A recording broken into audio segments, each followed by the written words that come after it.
আল্লাহ সুবহানাহু ওয়া তাআলা কিয়ামত পর্যন্ত মুসলমানদেরকে একটা সংবিধান দিয়ে দিয়েছেন। কি সংবিধান? আল কুরআনুল কারীম। বলেন কি সংবিধান?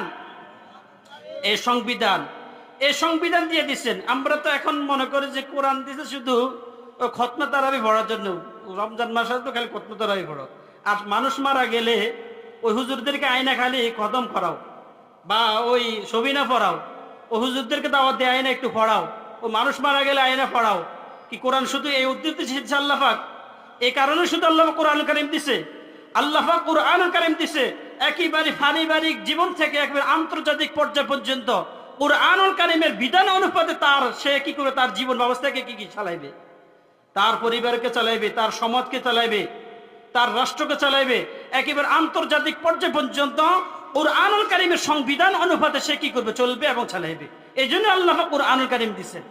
শুধু মানুষ মারা গেলে তেলাওয়াতের জন্য দেন নাই, শুধু শুধু আপনার মাহে রমজান আসলে ওই তারাবির নামাজের মধ্যে পড়ার জন্য আল্লাহ সুবহানাহু ওয়া তাআলা এই বিধান দেন নাই, এই কোরআনুল কারীম দেন নাই।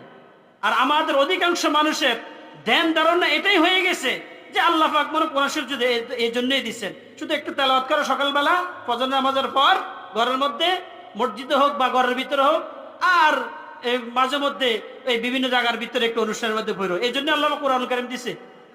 এই ধ্যান ধারণা আমাদের কি বাইর করে ফেলতে হবে ভিতর থেকে। এটার থেকে বের হয়ে আসতে হবে, আমাদের বের হয়ে আসতে হবে। আমাদের সংবিধান হলো আল কুরআনুল কারীম। আল কুরআনুল কারীমের সংবিধান ছাড়া, ইসলামী খেলাফত ব্যবস্থা ছাড়া কোশ্চিন কালেও কি আসবে না, শান্তি আসবে না।